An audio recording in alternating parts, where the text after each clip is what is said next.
Assalamualaikum warahmatullahi wabarakatuh. Apa kabar Bapak Ibu guru hebat di seluruh Indonesia? Ini adalah mini podcast yang akan menjelaskan pemikiran filosofis Ki Hajar Dewantoro dalam pendidikan. Bersama saya, Devi Rusmaini, CKB Angkatan 10 dari SDN Karangsungu 2, Kabupaten Bekasi. Mohon izin memperkenalkan fasilitator dan pengajar praktik saya. Untuk fasilitator adalah Bapak Arif Rahmat MPD dan pengajar praktik saya adalah Ibu Haya Sumairo MPD.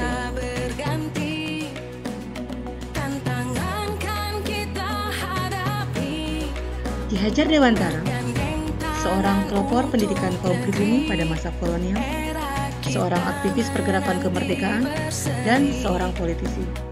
Beliau lahir pada tanggal 2 Mei, di mana hari lahir beliau dijadikan Hari Pendidikan Nasional. Filosofis pendidikan menurut Ki Hajar Dewantara. Trilogi pendidikan, yaitu konsep metode pendidikan yang di dalamnya adalah ing ngarso sung tulodo, ing madyo mangun karso, tuturi handayani. Trilogi pendidikan menurut Ki Hajar Dewantara. Yang pertama, ing ngarso sung tulodo, di mana guru harus bisa memberikan contoh yang baik dalam perkataan dan perbuatannya. Yang kedua, ing madyo mangun karso, di mana seorang guru ketika berada di tengah-tengah peserta didik harus memberikan semangat. Dan yang ketiga, tuturi handayani, di mana seorang guru harus bisa memberikan dorongan dan arahan yang baik kepada para peserta didik.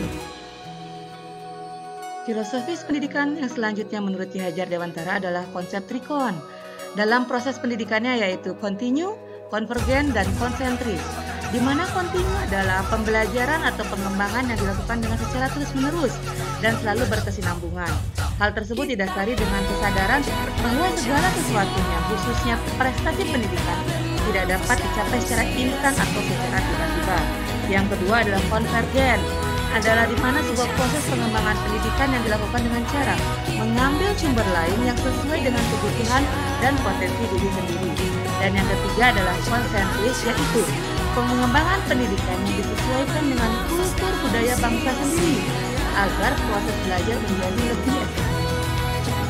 Menurut Ki Hajar Dewantara, tujuan pendidikan adalah menuntun anak mencapai kodratnya, menuntun segala kekuatan kodrat yang ada pada anak-anak, agar mereka dapat mencapai keselamatan dan kebahagiaan yang setinggi-tingginya sebagai manusia ataupun sebagai anggota masyarakat, di mana setiap anak pasti memiliki kodrat alam dan kodrat zamannya masing-masing.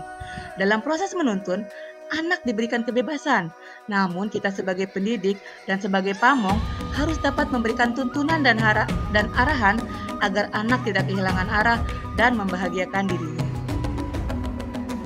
Implementasi di sekolah yang dilakukan untuk mencapai tujuan pendidikan yaitu kita sebagai guru yang mempunyai peran pertama, membimbing dan mengarahkan siswa sesuai dengan minat, bakat, dan kebutuhan individu, serta mendorong pengembangan kemandirian.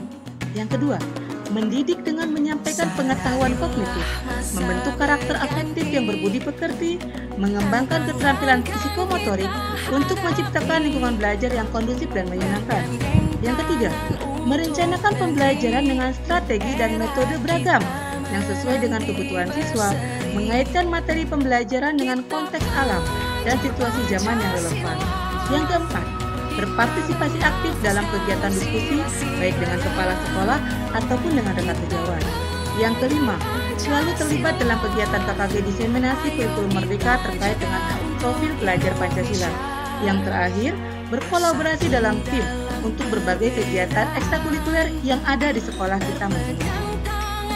Yang selanjutnya, pembelajaran yang berpusat pada peserta didik, di mana pendidikan yang berfokus pada peserta didik dapat mendorong keterlibatan aktif dalam pengembangan aspek kognitif atau pengetahuan, afektif atau sikap, dan psikomotorik atau perilaku. Yang kedua, sebagai fokus utama pembelajaran, kebutuhan anak harus dipenuhi. Dan yang ketiga, kesejahteraan anak yang meliputi rasa nyaman, keamanan, penghargaan, kasih sayang, dan pemahaman akan merangsang motivasi belajar kepada peserta didik. Peserta didik aktif dalam proses pembelajaran dengan berpendapat, mandiri, kreatif, sehingga pengalaman belajar akan lebih menyenangkan.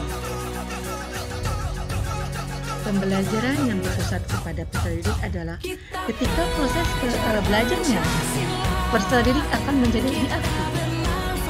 Kita sebagai pendidik hanya sebagai fasilitator, di mana kita menuntun, membimbing, dan memberi arahan kepada peserta didik tentang kegiatan belajar mengajar yang sedang berlangsung.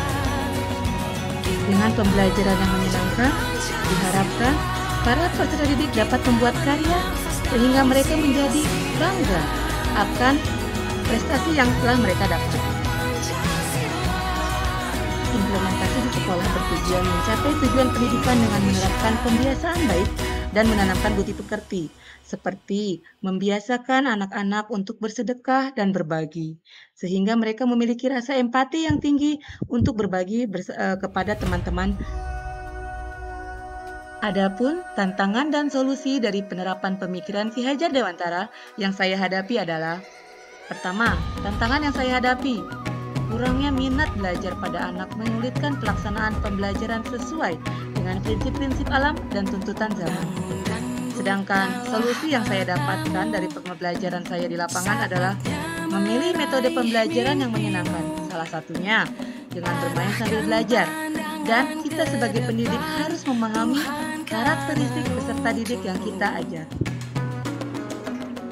Demikian mini vlog dari saya tentang pemikiran filosofis Ki Hajar Dewantara dalam pendidikan. Salam guru penggerak, bergerak, tergerak, dan menggerakkan. Sebagai penutup, izinkan saya mengutip satu quotes dari Ki Hajar Dewantara. Dengan budi pekerti, tiap-tiap manusia berdiri sebagai manusia merdeka atau berpribadi yang dapat memerintah atau menguasai diri sendiri. Inilah manusia beradab dan itulah maksud dan tujuan pendidikan dalam pendidikan. Wassalamualaikum warahmatullahi wabarakatuh. Sebagai penutup, izinkan saya mengutip satu quotes dari Ki Hajar Dewantara.